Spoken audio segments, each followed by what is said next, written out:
lo que nos da eso? Pues la transformación cero, ¿no? O identidad. Eso voy a usar ahorita. Y muchas veces también se usa para llamar esto. Asunto temporal. ¿Cuál es la inversa transformación de la inversión? Inversa de la inversión. La función normal. La función normal. Bueno, la función original. ¿Cuál es la función original?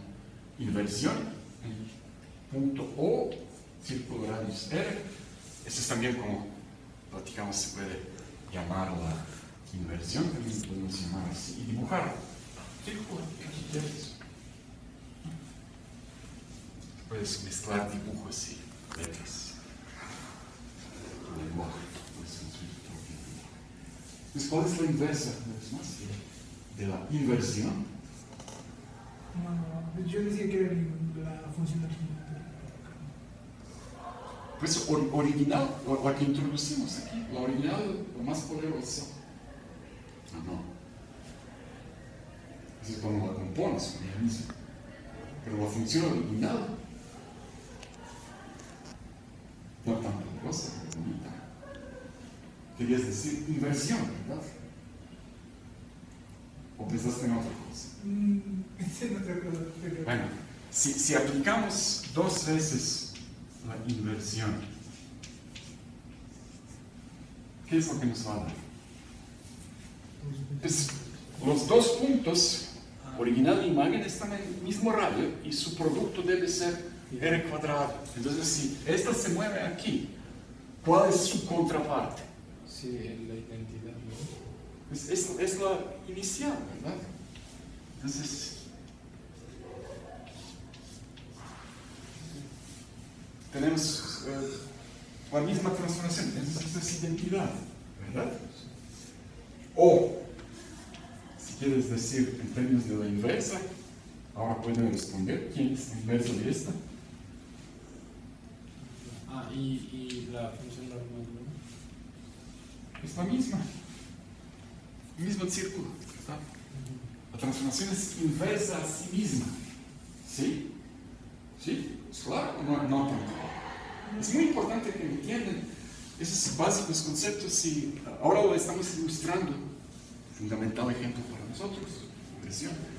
Pero lo puedes extender para cualquier transformación. Preguntándote, por ejemplo, cuál es su inversa, cómo se componen dos transformaciones, también es una nueva transformación. ¿Okay? Entonces la inversión es inversa a sí misma.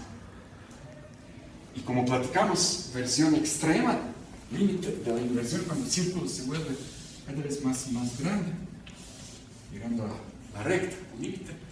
Entonces la inversión nos va a dar a la reflexión asociada a la banda recta. Entonces aquí tenemos A. Entonces la recta es fija, trazas el normal, pasas por el normal, te vas de otro semiplano, es exactamente la misma distancia y llegas a B. Entonces esos son puntos de la inversión asociada a la dada recta. Entonces puedes llamar a la recta como quieres, sigma, o puedes dibujar la recta si quieres, como tú quieres. De todos modos, y es originalmente de la inversión, y se asocia a un objeto geométrico. Puede ser círculo, puede ser círculo extendido infinito, que es una recta. Es esencialmente el mismo concepto. ¿Okay? Para la recta no tenemos interior y exterior tan definidos, simplemente son como dos lados del plano, ambos infinitos. Círculo, tenemos interior, cosa finita.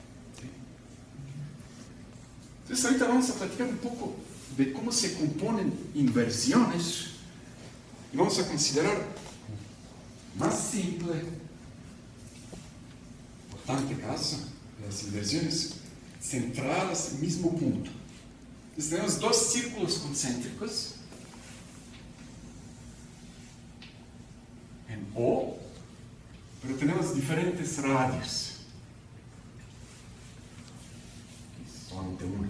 Suponte que este tiene radius 1 y que este otro es de radius 2, R2. Entonces la pregunta es, ¿qué va a pasar si componemos I O R1 con I O R2? Por cierto, si R1 es igual a R2, es igual a R. Estamos de regreso en lo que ya concluimos, que es composición o transformación idéntica, ¿no? Tenemos esto. Este es el caso particular de esto, ¿no? Pero ahorita vamos a resolver qué onda con esto. Arbitrarios R1 y R2. Entonces, ¿qué va a pasar? Vamos a considerar punto A como punto inicial. Vamos a aplicarle primero inversión OR1. Eso nos va a dar punto B. Aquí. Y vamos a ver que OA por OB es... ¿cuánto? R1 R1 por R2 al cuadrado, ¿verdad? Esa es la definición de la inversión. Te vas al mismo rayo, encuentras nuevo punto, producto de estos dos radiales segmentos, sea cuadrado de radios del círculo. Aplicamos primero inversión OR1, entonces podemos decir que B es I OR1 de A, ¿verdad? Es lo mismo. ¿Okay? Ahora, terminaste primera parte. Vamos a hacer la composición. Tenemos que aplicar a este punto B la segunda. Entonces aquí es B, todavía dentro de segundo, como lo dibujamos. Entonces B se va a mover, digamos, a un tal C.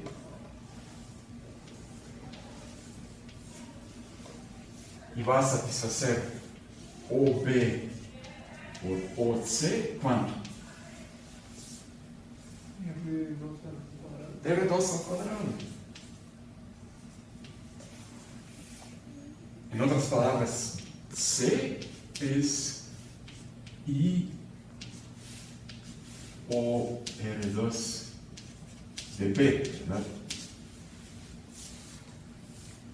Entonces, para componerlos, pues, vamos a ahora considerar toda la sucesión. Pues, tenemos primero inversión 1, seguida con inversión 2. Entonces, A se va a B, B se va a C. Entonces, esta composición mueve A C, ¿verdad? Pues tenemos esas ecuaciones que conectan A y B y C. Y ahora la pregunta es cómo podemos averiguar la conexión entre A y C. Pues tienes estas dos ecuaciones. ¿Se te ocurre algo simple hacer con esas dos ecuaciones para obtener la nueva ecuación que conecta ahora A y C? Sería I por R1 al cuadrado, composición I o R2 al cuadrado. Pues si tomas el cuadrado de la transformación te va a dar idéntica. Entonces no vas a obtener nada. Siempre te miran las ecuaciones. Y esta es otra vez. Pues igualar R1 con R2, ¿no? ¿Cómo? Igualar R1 con R2, ¿no? Podemos, pero sería como intervenir nosotros en todo este mundo platónico. R1 y R2 son fijos. Tienes dos círculos fijos. Lo que estamos analizando es composición de las inversiones asociadas a estos dos círculos. Y nos estamos preguntando, ¿qué transformaciones? Esta nueva transformación de la composición. Habría que despejar OB y luego eso pasarlo a la otra. Esto puede ser que de aquí calculamos OB y lo insertamos aquí. O equivalentemente, pues, nos liberamos de OB, siempre te divides, tienes una ecuación y otra. Entonces la fracción dividiendo lado izquierdo de la primera, lado izquierdo de la segunda, es lo mismo lo que obtenemos dividiendo lado derecho de la primera con lado derecho de la segunda, ¿verdad? Entonces, si divides esto sobre esto, ¿qué te va a dar? OA dividido sobre O C. OC es R1 R1 al cuadrado sobre R2 al cuadrado, ¿verdad? ¿Sí? O OC es de aquí, puedo escribir R2 sobre R1, todo al cuadrado, Por OA. OA, ¿verdad? ¿Están de acuerdo? Es bonita fórmula.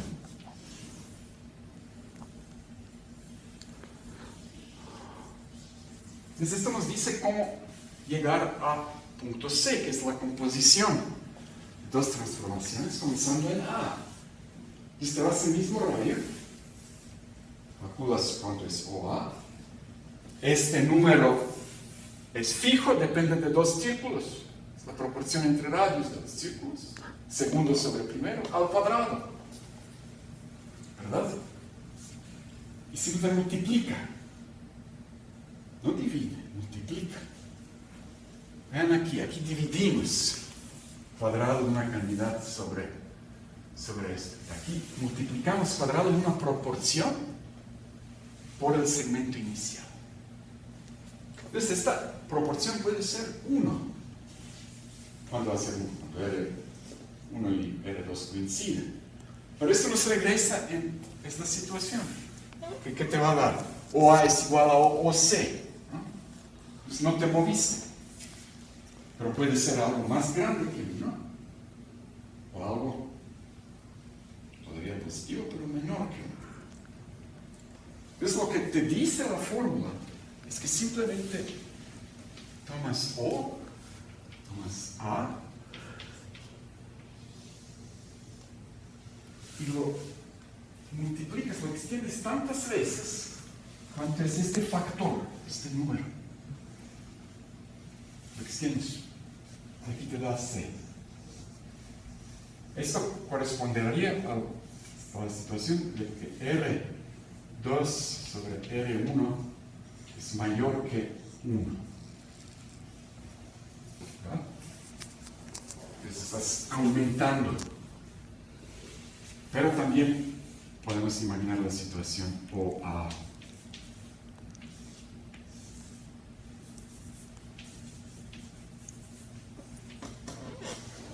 Y C aquí correspondería a R2 sobre R1 menor que 1.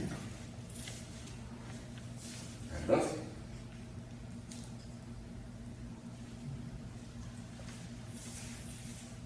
Pero entonces, ¿qué hiciste en realidad? Simplemente,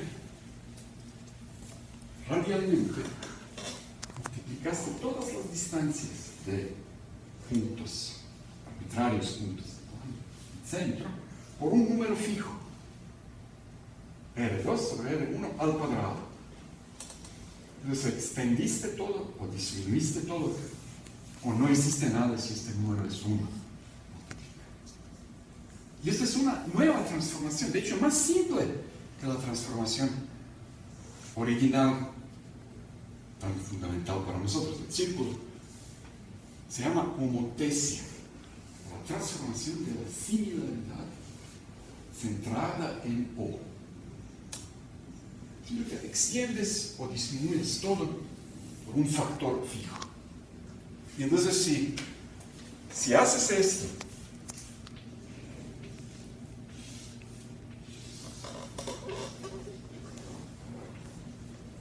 dos puntos, digamos así.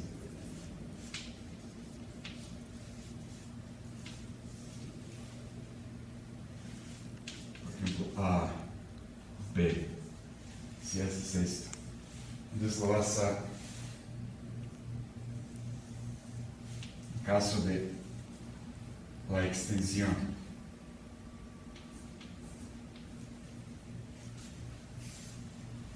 Siempre te vas a extender este rayo R2 sobre R1 al cuadrado. Este rayo OB lo vas a extender por R2, R1 cuadrado. Y entonces vas a tener dos triángulos con ángulo común, ¿sí?, que tienen sus lados correspondientes proporcionales. Entonces llamamos capa esto, R2 sobre R1 cuadrado. Ese número se llama coeficiente de la homotesia.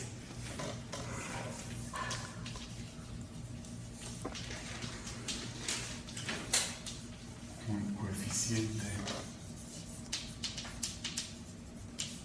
kappa K. Estos triángulos OAB y OCD son similares. Entonces podemos concluir que CD sobre AB es también kappa, que, como sabemos, es OA, OC sobre OA, y es lo mismo que OD sobre OB. Entonces, extiendes cuantas veces quieres o traes si quieres todas las distancias. Ya hemos hablado de esta transformación. Es la clave para la geometría euclidiana como tal, porque nos revela que la geometría euclidiana no sabe de las distancias absolutas. Puedes extender todas las distancias cuantas veces quieres, o disminuirlas cuantas veces quieres. Y la geometría pasa a sí misma. ¿Y qué pasó con el punto infinito? Estas homotesias, infinidad, ¿dónde lo mueven? Pues la homotesia es composición de dos inversiones. La primera, infinidad, lo mueve ¿dónde? Es la inversión del primer círculo. Pues la infinidad se va a centro, ¿verdad? Y luego aplicas la segunda. Entonces vas a infinito de nuevo. Entonces infinito a infinito.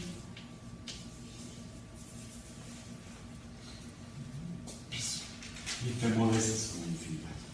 Entonces ahí está, se va en ella misma, y el resto de espacios se va en el resto de espacio. Es decir, plano euclidiano estándar, inicial plano, clásico euclidiano, se mueve en sí mismo. Entonces podemos decir que la homotesia es verdadera transformación de geometría euclidiana. La inversión requiere un poco de imaginación y extensión de plano, esfera unificada, infinidad geométrica. Entonces estas homotesias vamos a llamarlas H, centradas en dado punto O, con coeficiente, pues este coeficiente kappa que usamos para multiplicar todas las distancias, ¿no? Entonces, para responder nuestra pregunta inicial de forma ahí escrita, sintáctica, formal, esto es H O, coma, R2 sobre R1 al cuadrado, que es nuestro campo, ¿ok?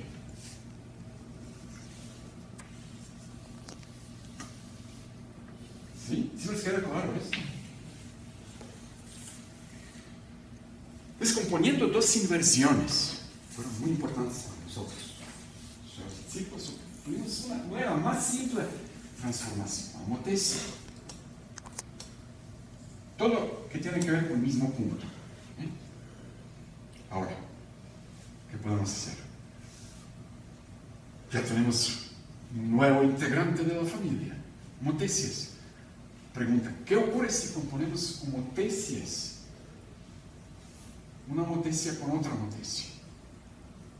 Y para esta clase todavía vamos a mantener todo el mismo centro.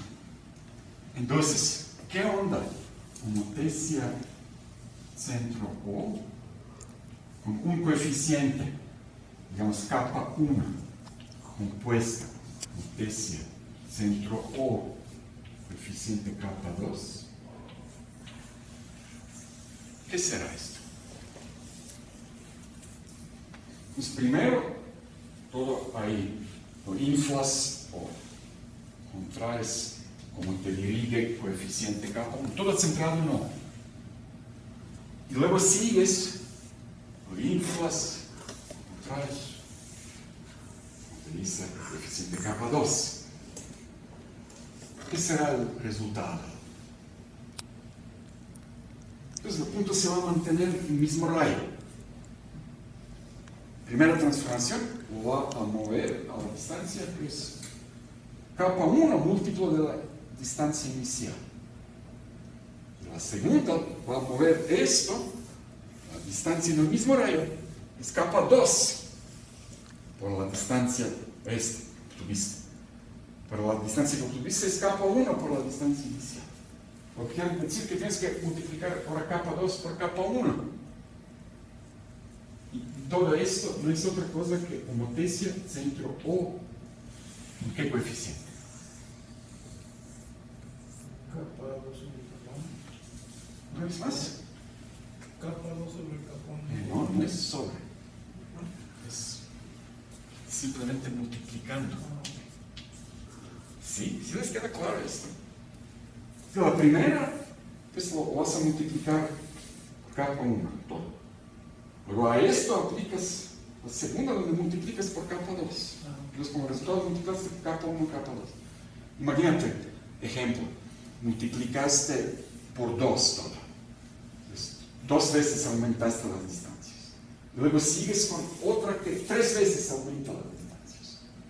Entonces, ¿cuántas veces aumentaste las distancias en total? Pues 6 veces. Otra pregunta relacionada. Tenemos homotesia con un capa. ¿Pueden decirme cuál es la transformación inversa de esta?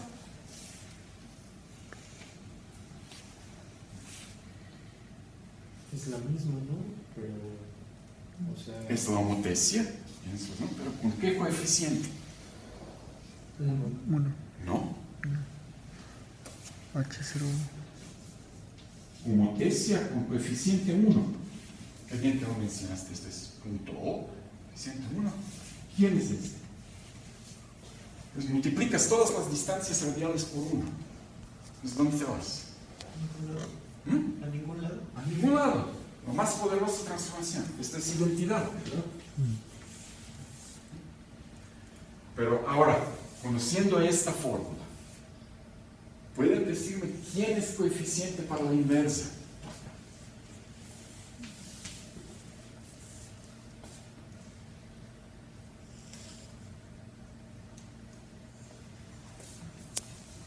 Es decir, la primera multiplicas todo por capa, el coeficiente de la homotesia.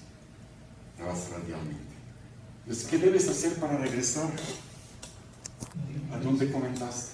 Es dividir. ¿Con qué número? Si esta es capa, multiplicaste todo por capa, tienes que dividir por capa.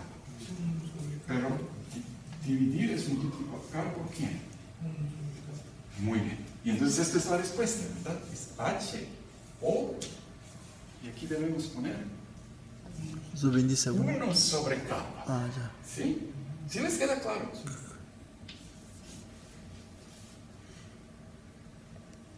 Y pues, por si acaso alguien todavía tiene dudas, a ver, H o capa, lo voy a componer por H o 1 sobre capa. Aplicas esta fórmula, es mismo centro, los compones, ¿qué va a pasar con coeficientes? Pues se multiplican. Pues vas a tener capa por 1 sobre capa, que es 1, te va a dar esto, pero esta es identidad, ya sabemos, y todo bien, ¿no? Pues ya demostraste esas fórmulas.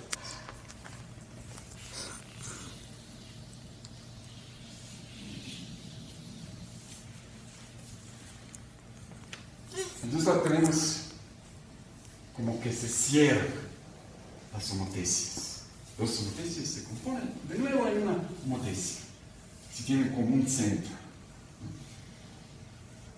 Más adelante vamos a responder a la pregunta en general, ¿qué onda con arbitrarias composiciones? Ahorita, bueno, fijarnos a dado el centro y qué cosas ahí se pueden asociar a un solo punto. Pues tenemos inversiones, los círculos centrados en este punto, y homotecias. Las homotecias se pueden obtener componiendo inversiones. El coeficiente de la homotecia es cuadrado del cociente de los radios. Es componiendo homotecia y homotecia, homotecia. Componiendo inversión con inversión, homotecia.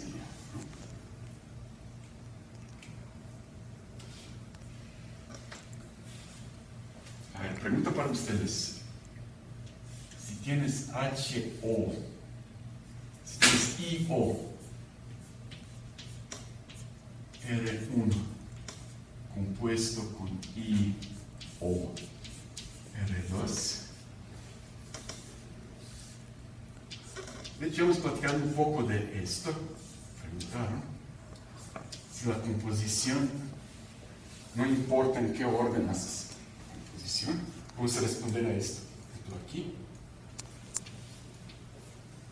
o R1.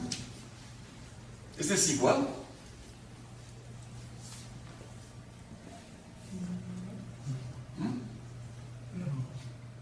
¿Por qué no? ¿Cómo sabes esto?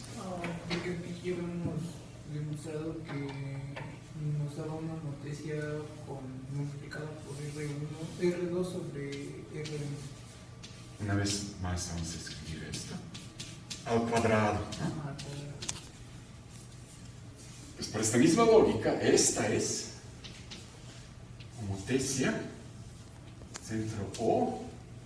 De R1 sobre R2. Este es ahora R1 sobre R2 al cuadrado. Pues homotecia, parte estructural de la transformación de este número. Puedes captarte la homotecia, ¿no? Entonces no pueden existir dos homotecias iguales, pero con diferente coeficiente K, ¿verdad? Si son iguales, es igual su coeficiente. Entonces, si esto hubiera sido igual, R2 sobre R1 al cuadrado es igual a R1 sobre R2 al cuadrado. O quiere decir que R1 es igual a R2, ¿verdad? Pero en caso general, entonces esto no es igual. Si R1 no es R2, ¿verdad? ¿Ok? Aún así, coeficientes se pueden relacionar, ¿verdad? El coeficiente de la primera es R2 sobre R1 al cuadrado, de la segunda, R1 sobre R2 al cuadrado. Entonces, tomando todo esto lo que ya establecimos, pueden establecer ustedes una relación entre esta y esta. Decir, ok, no son iguales, pero ¿cómo se relacionan?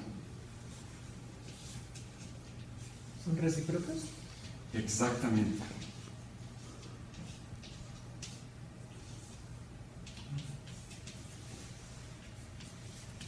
Y R2 y R1 a menos 1, ¿verdad? Ok.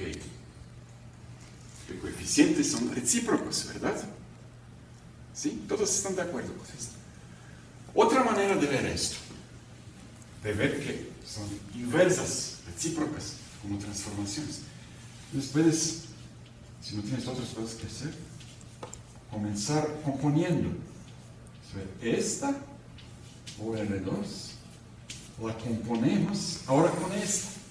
¿Ok?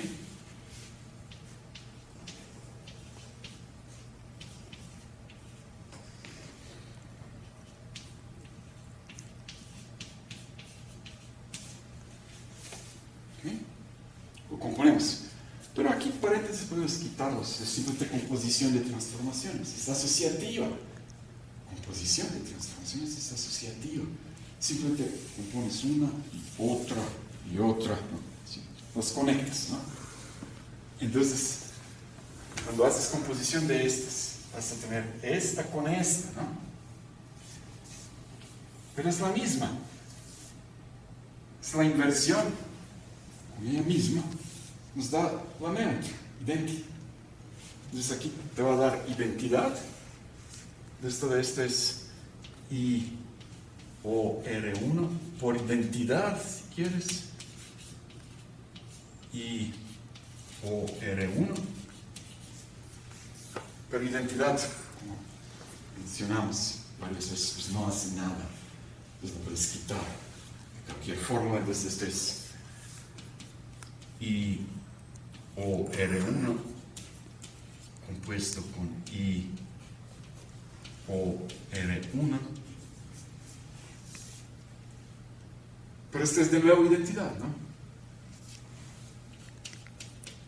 Bueno, cuando llegas a fórmula donde solamente tienes identidad, pues no lo quites, porque si lo quitas vas a tener igual y vacío. Queda aquí. Llegaste a fin, identidad. Entonces la transformación, esta y transformación, esta, son mutuamente inversas, componen en la identidad. ¿Okay? Es otra manera de ver lo mismo. ¿Okay? Y lo muy importante aquí es observar que la composición no es conmutativa en general. Realmente importa el orden. Puede ocurrir que no importa el orden, como por ejemplo aquí. Si compones HOK2 y HOK1, al revés, pues te va a dar lo mismo, porque el producto de números reales es conmutativo. Pero es una situación muy especial. En general, como ilustra este ejemplito, composición no es conmutativa. ¿Okay? Y en general, y regresando a los escribimos de la composición general, F compuesto con G, ¿cómo vamos a invertir esto? En general. Tienes F y sigues con G. Y luego dijiste, ups, quiero regresar. ¿Cómo vas a regresar de la composición? Es último lo que hiciste. Primero esto, regresas y luego la primera. ¿Okay? Entonces esto quiere decir que F compuesto por G inverso es G inverso por F inverso. ¿Okay? Pues muy bien. Pues ya sabemos, de hecho, muchas cosas aquí. Todo fácilmente surge de círculos y elementales transformaciones y movimientos. Pero ya tenemos como una teoría estableciéndose, surgiendo de todo esto. Entonces hemos respondido que composición de dos, que puede ser composición de dos inversiones, pues homotesia, de dos homotesias, inversión, no, homotesia, pero homotesia y inversión. Hasta ahora quizás sería lo más apropiado de ver.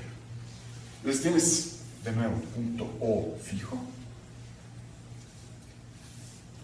Y aquí vamos a considerar una homotesia y una inversión. Entonces vamos a considerar H O kappa y vamos a considerar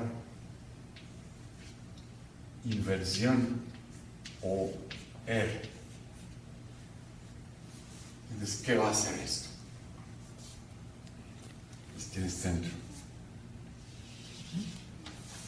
Entonces, tienes A. Primero aplicamos esta. Esto lo va a mover A B.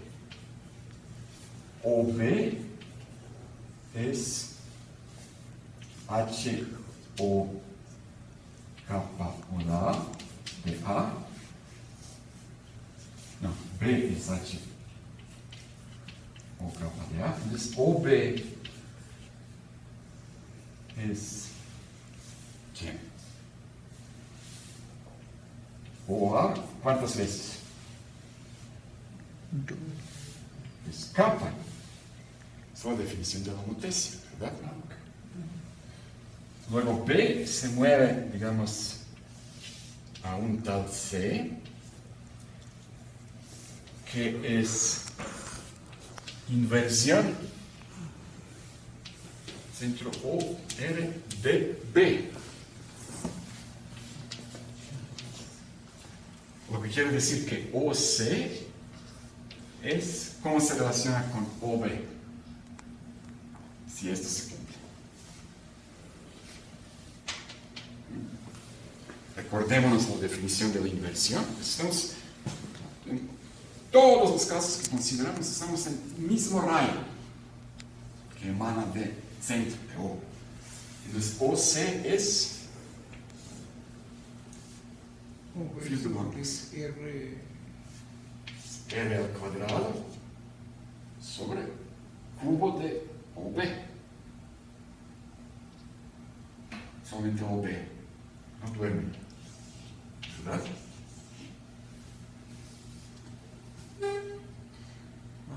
¿Sí? ¿Sí les queda claro? Pero mira, ahorita tenemos OB, ¿cómo se relaciona con OA? A se mueve a B. B se mueve a C. O C se relaciona con OB. ¿Cómo podemos ahora averiguar cómo se relaciona C y A? Que es la composición. Entonces, de estas dos actuando A, tenemos C. Entonces aquí tienes OB, podemos eliminarlo insertando aquí su expresión. Entonces podemos decir que este es igual a R cuadrado sobre kappa OA, ¿verdad? ¿Sí están de acuerdo?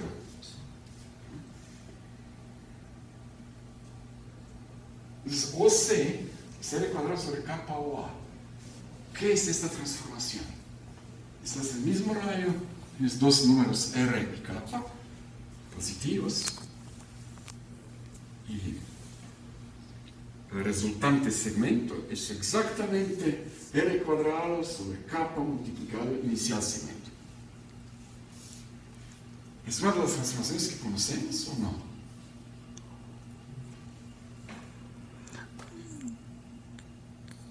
Sí, nada más una pregunta, perdón que interrumpa. Ahí tiene H, O, kappa, composición I, O, R.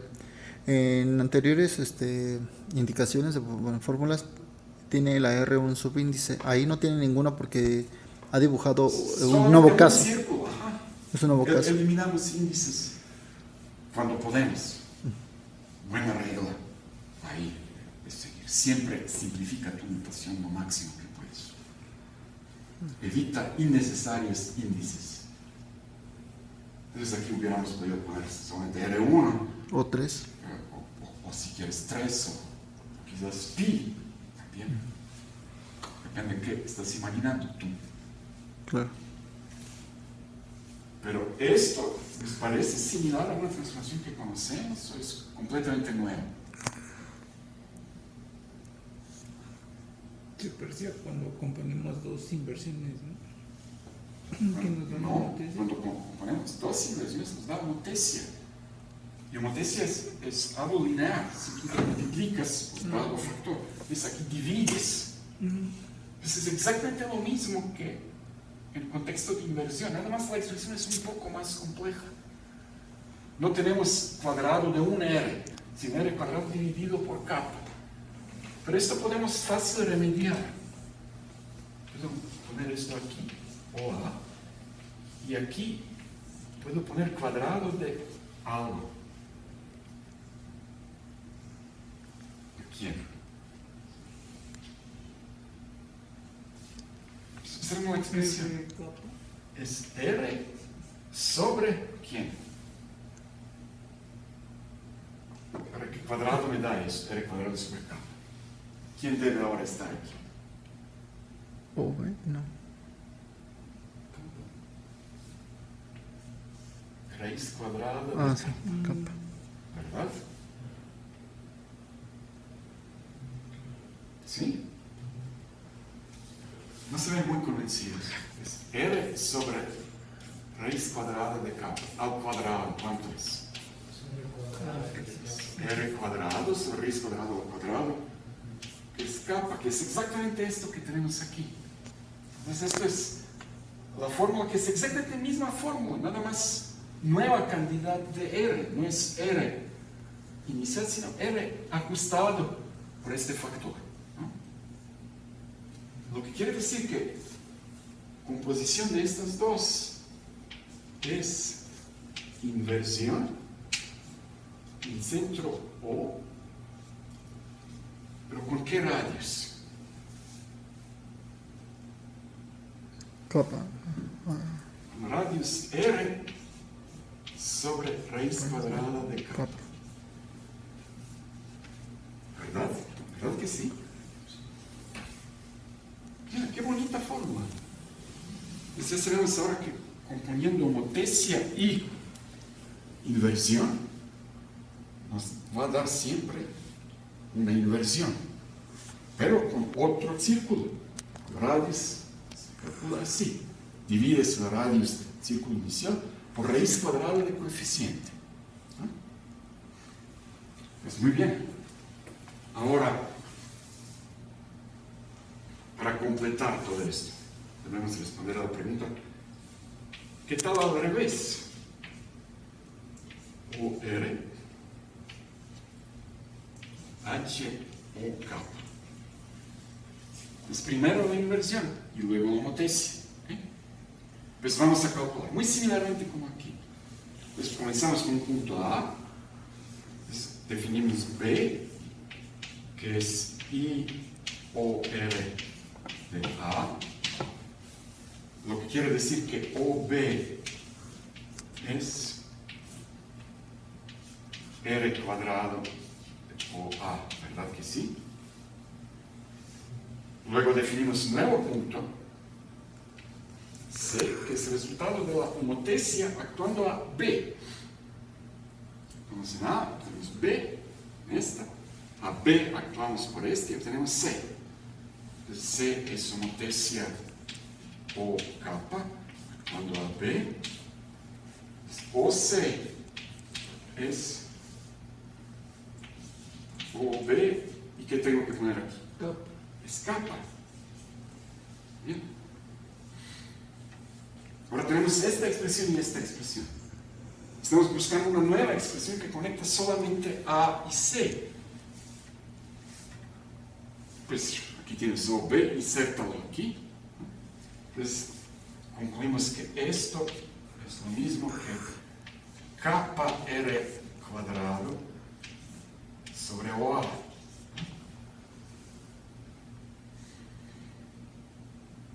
Entonces OC es capa R cuadrado sobre OA. Entonces, ¿cuál es esta transformación?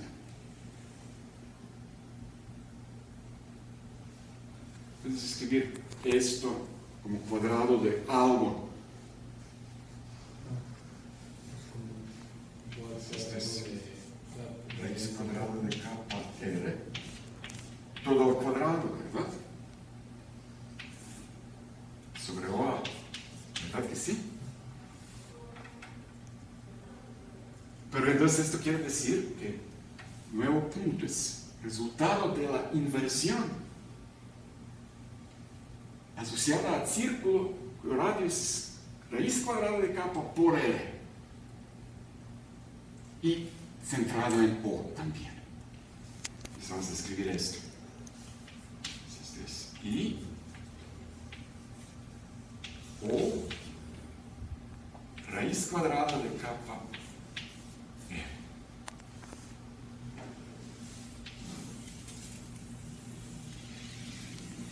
¿Cómo ven? De aquí también podemos ver que composición de dos transformaciones realmente capta el orden. Porque esta y esta son diferentes, salvo que capa es 1. Esta transformación idéntica, ¿no? Es trivial. Entonces, caso de no trivial homotesia, esta y esta siempre van a ser diferentes círculos. ¿Okay? Y pues, con esto respondemos a todas las posibles preguntas de composición de estas transformaciones centradas en dado punto. Dos inversiones se componen en una homotesia. Dos homotesias se componen de nuevo en una homotesia. Una homotesia y una inversión siempre nos da una inversión. Entonces podemos ahí dibujar esto en una tabla, si quieren. Entonces ahí tenemos inversión, homotesia. Inversión, homotesia. Y aquí podemos decir composición. Entonces inversión, homotesia. Inversión, homotesia, inversión. Homotesia, inversión. Homotesia, homotesia. Bonita tabla. Entonces, si consideramos dado punto, pues, todas las posibles inversiones, todas las posibles homotesias, obviamente vamos a incluir la transformación neutra, 0, que es homotesia con coeficiente 1. Pero como ya observamos, siempre componiendo dos objetos de ahí, vas a obtener de nuevo un objeto de ahí. Entonces se cierra, toda la colección se cierra.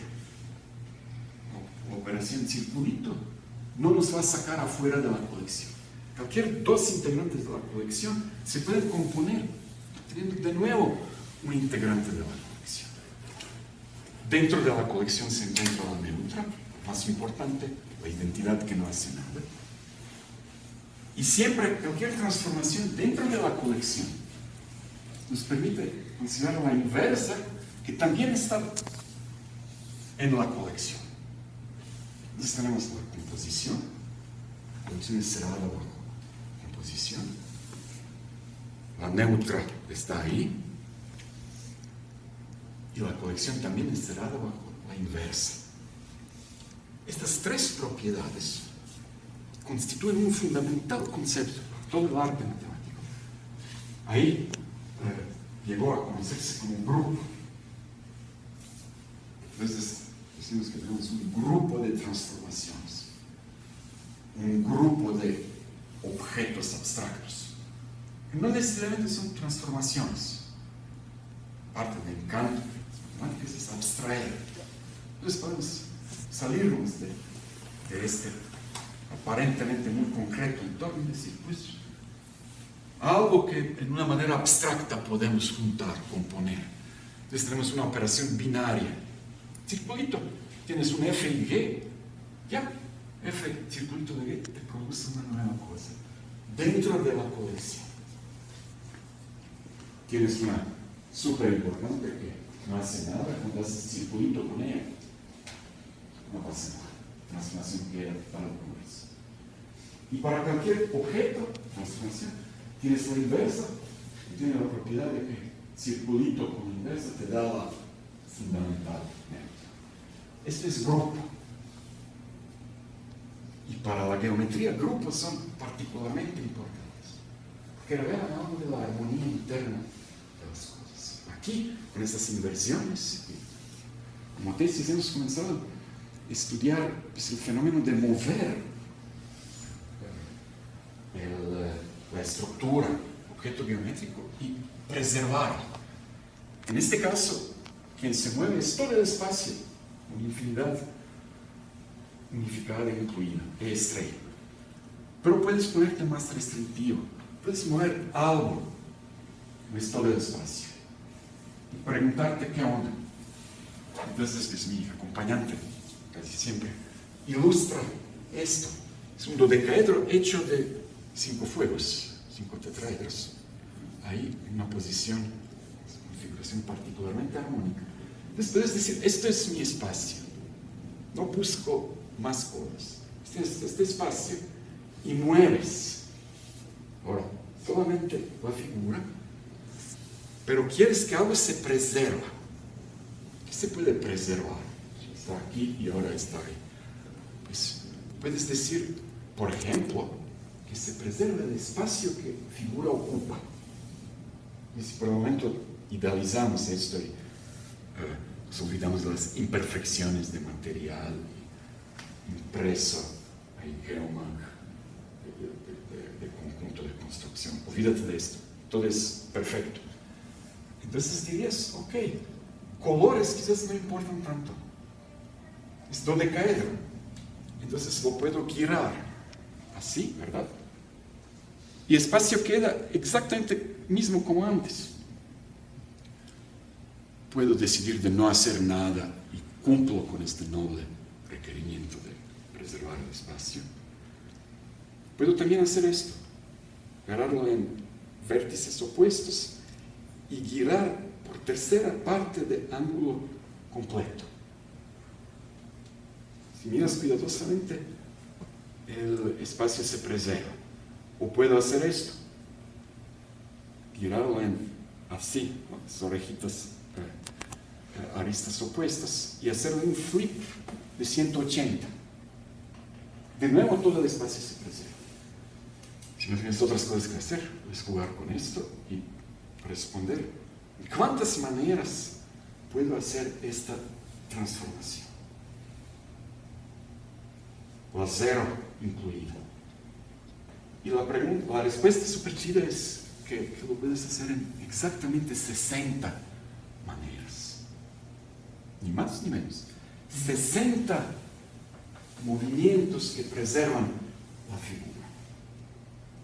Y cada uno de ellos lo puedes encodificar viendo cada uno de esos 5 tetraedros en cuál otro tetraedro se va.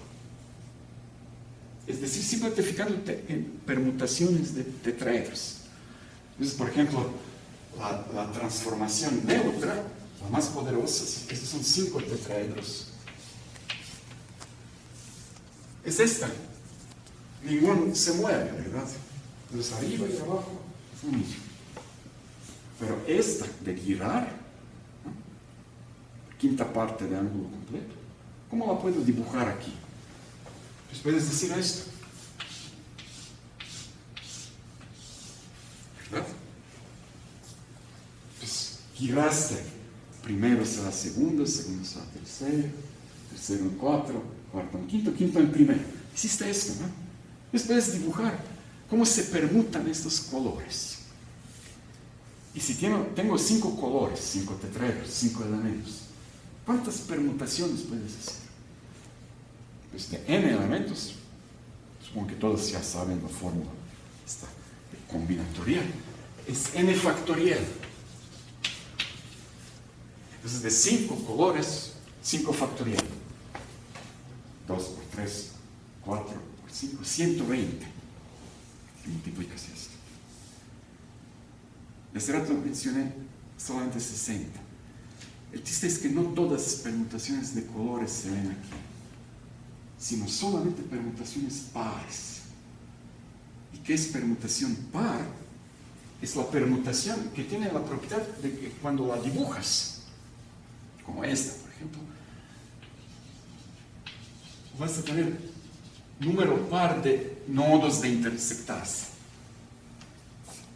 Esas son permutaciones pares. ¿Sí? Permutaciones impares, como pueden adivinar, son tales cuyo diagrama tiene número impar de intersecciones. Entonces, permutaciones pares forman un subgrupo de todas las permutaciones. Y tienen exactamente la mitad de elementos. Entonces, para permutación, para 5, tenemos n factorial sobre 2. Si n es 5, entonces tenemos 60. Y es esto. Ese es un ejemplo como más elaborado, no tan conocido, pero con esto de 5 elementos y verlo como transformaciones de dodecaedro y usar esta teoría de simetrías, puedes deducir que la ecuación de grado 5 no se puede resolver con radicales, con los fundamentales resultados de aritmética, de una subteoría conocida como teoría de Galois. Hay fórmula de Chicharro-Romero para ecuación cuadrática, ecuación cúbica, un poco más elaborado. También la ecuación de grado 4 se puede ahí resolver y reducir a la ecuación de grado 3, pero la ecuación de grado 5 no existe la fórmula cerrada con radicales, con raíces. Y eso se puede demostrar precisamente mirando a estas simetrías dodecaedro y esta configuración de los 5. Entonces, desde el siglo XIX se aclaró que geometría se describe por transformaciones de simetrías, como estas que vimos hoy, que vamos a seguir estudiando a lo largo del semestre. Y un gran maestro, Felix Klein, siglo XIX, formula como todo un manifiesto, se quedó súper fascinado con esas transformaciones de simetría, y lo escribe en lo que ahora se conoce como programa de Erlangen. Ustedes pueden luego buscarlo en internet. Programa de Erlangen, de Felix Klein. Y ahí él establece como filosofía en general, un marco conceptual para estudiar geometría a través de simetrías. Si quieres estudiar algo, estudia simetrías de tal cosa. Este algo puede ser un ser muy restringido, ahí, local. Nosotros hicimos una escultura, estamos viendo cómo se transforma, pero también puede ser todo el espacio. Si lo extiendes a todo el espacio, estudiando simetrías del espacio, nos revela cómo es la geometría. Y esa es la idea de Felix Klein. Vamos a entender geometría comenzando con simetrías. Igual hubiéramos podido comenzar este curso así, pero Perla y yo optamos más o menos por esta edición, irnos más tradicional. Quizás un proyecto para el futuro. Comenzamos con simetrías. Estamos viendo cosas ahí, su naturaleza primaria. Y son simples después de todo, ¿verdad? No hemos usado demasiadas matemáticas ni formalismo. Vamos divirtiéndonos viendo cómo cosas se transforman. Ese es el concepto de grupo. Debe ser como parte de la cultura general. El mundo debe ser qué es grupo, ¿no? Pero si preguntas a alguien qué es grupo, a lo mejor no va a decir nuestro grupo. Yo cuando vine aquí, a este majestuoso país, hace como 30 años, recibí apoyo de varias organizaciones de tierra, principalmente de mi pueblo, de hecho, natal, un pequeño pueblo, pero una organización internacionalmente conocida, una Fundación Soros, también me apoyó de venir, presentar plática en un congreso, y entonces yo apliqué todo el proceso burocrático ahí. Entonces ahí en un congreso en Ixtapa hablaba yo de mis desarrollos, la teoría mía, que usaba simetrías, esta teoría de grupos, pero en contexto cuántico. Entonces hay grupos y grupos cuánticos también. Entonces en mi aplicación yo dije grupos cuánticos, pero voy a presentar esto y que voy a investigar por esto. Entonces sí me apoyaron, me dieron $400, que fue bastante en este tiempo, de una desintegración efectivamente, aunque no fue suficiente de yo comprar boleto de avión, cubrir todos los gastos, pero sí me apoyaron bien y me felicitaron. Tengo aquí todavía su carta de felicitación, y me dicen en esta carta, pues, felicidades, y que ellos esperan que yo con mi visita en México contribuiré que se conocieran más estos grupos cuánticos en México y cómo estos grupos interactúan con el resto de la sociedad y procesos democráticos en estos grupos. ¿Cómo ven? Totalmente desconectados, ni siquiera se dieron cuenta de que voy a hablar de simetrías. Les pensaban que voy a estudiar grupos de la gente, que aquí en México y me apoyaron. Yo no dije nada. Pues muy bien. Entonces, ¿cómo vieron todo esto? ¿Tienen alguna pregunta? ¿Quieren decir algo? Era grupo porque cumplía el producto y la zona, o por qué? Sí, si ves, esto es la idea principal. Todavía no escribimos la definición formal, eso nos espera. La esquina. Pero ¿qué es la idea? Que consideras una colección de transformaciones que se completa. Tienes la colección de transformaciones que transforman algo, en este caso nuestro espacio, por ejemplo. Son los fuegos que se transforman. Pero que cuando compones dos de ellos no te sales afuera de la colección. Está cerrada bajo composición. Y que la transformación más poderosa que no hace nada siempre está dentro, ahí listo. Y que cuando tienes cualquier transformación, la inversa también está dentro de la colección. Lo que cumple estas tres propiedades se llama grupo de transformaciones. Ok. Ahora, el proceso de abstracción en las matemáticas muchas veces ahí funciona recomendándonos de que nos olvidemos de algo concreto. ¿Qué es lo que tienes? Tienes unas cosas que llamas transformaciones que puedes juntar, que puedes componer. Entonces, una manera formal de abstraerlo es decir, ok, tengo algo que voy a llamar G de grupo, y tengo una operación binaria de G cruz G a G, ¿no? Los elementos de grupo son transformaciones.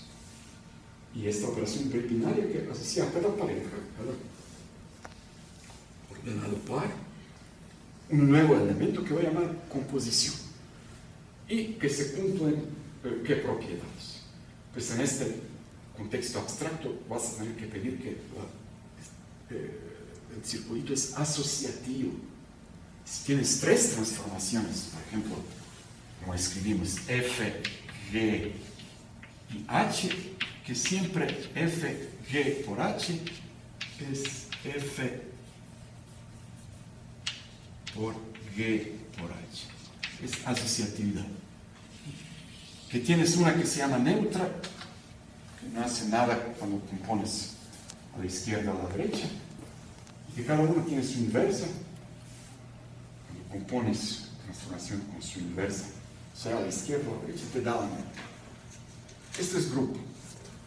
Entonces te olvidas de que son transformaciones. Y eso no me interesa. Lo que me interesa es que se compone. Y esta propiedad abstracta. Y esto está bien. Entonces te olvidas qué es lo que se transforma. Como un movimiento, pero no te importa que se mueva. El puro movimiento. Y juegas con ellos. Sin embargo, se puede demostrar que cada grupo sí se puede ver como un verdadero grupo de transformaciones de algo. Aunque este algo puede ser muy diferente dependiendo del contexto. Como aquí. Este algo, pues comenzamos con dodecaedro, composición de 5 fuegos. Pero luego nos fijamos a colores y hemos dicho que se permutan 5 tetraedros. Es en lugar de decir dodecaedro, hemos dicho, mira, son 5 símbolos que se permutan. No necesitas geometría para esto. 5 objetos que no permutas y cuentas estos intercambios elementales y dices número par de veces. Son cosas muy diferentes. Las cosas muy diferentes pueden tener el mismo grupo de simetrías. En el lenguaje abstracto dirías, sus grupos de simetrías son isomorfos. Esto quiere decir el mismo grupo de simetrías. La estructura es la misma estructura. Y en geometrías diferentes de la geometría más básica que estamos estudiando, geometría euclidiana, como por ejemplo geometría cuántica, que estuvimos viendo en el seminario, ahí 6 a 7, todos estos viernes, que vamos a terminar el último viernes, geometría euclidiana cuántica. ¿Por qué la llamamos geometría euclidiana cuántica? Porque hemos demostrado que esta nueva geometría, diferente de la euclidiana, tiene todas las simetrías de la geometría euclidiana dentro. Entonces hay algo similar. Con esto justificas que la llames geometría euclidiana cuántica. Y próximo viernes yo espero que Perla podrá ya tomar su parte y nos platicará de geometrías hiperbólicas cuánticas. Esto es que geometría hiperbólica que se estudió en casi en el siglo XIX, las joyas, las matemáticas, estas donde tienes posibilidad de dos rectas intersectándose, pasando por un punto, un plano, fuera de otra recta, no intersectando nada. Conocido también como geometría de Lobachevsky, Gauss, Bolyai. Y hay versión cuántica de la geometría esta.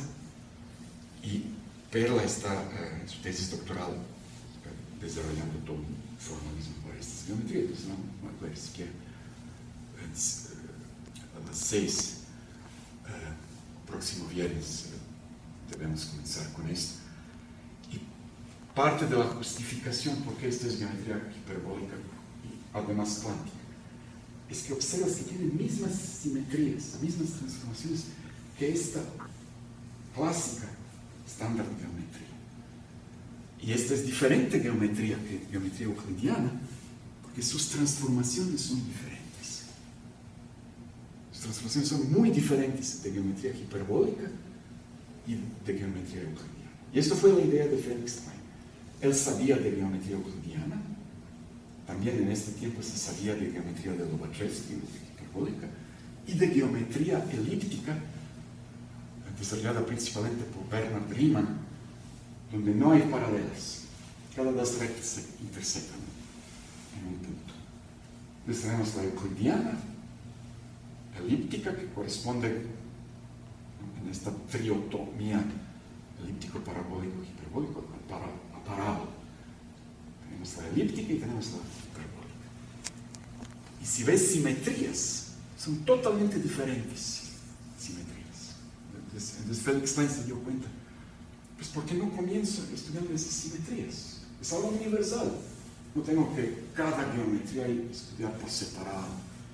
Entonces voy a ver simetrías, desarrollar este lenguaje y simplemente voy a decir geometría hiperbólica tiene tales y cuales simetrías y de ahí voy a deducir propiedades euclidiana, elíptica y de otras geometrías. Entonces ver simetrías en todo. Esta es la clave. Y si estuvieron aquí, fue hace 2 viernes, si no me equivoco, cuando nos visitó el profesor Eugenio Leico, del Instituto de Física. Él hablaba de átomo de hidrógeno en mecánica cuántica y de simetrías. Entonces es otro ejemplo. Es un lenguaje de simetrías, pero lo que se transforma no es un espacio o no es un dodecaedro, sino un átomo. Y viendo cómo son propiedades de transformación, puedes deducir mucho y efectivamente conocer por completo el sistema. Entonces, como vimos, energías de átomo de hidrógeno se pueden completamente deducir, tomando en cuenta de que tiene simetrías de espacio cuatridimensional. Eso es algo que no esperarías, de que un ser 3-dimensional tiene simetrías de un objeto cuatridimensional. Y si conoces entonces geometría cuatridimensional, entonces puedes aplicar este conocimiento y te da energías de átomo de hidrógeno que están completamente en resonancia con naturaleza, experimentos. Entonces eso es buena cosa de estudiar. Sí. Si tienen tiempo, estudian grupos. Son universales. Y mi libro favorito es de Alexandrov, Introducción a la teoría de grupos. Es un matemático ruso, Alexandrov. Muy probablemente está traducido en español. Pero genial libro. Entonces ahí van a ver varias ¿Quieren decir algo más? Pues, gracias entonces. Muchas gracias. ¿Tú quieres o qué?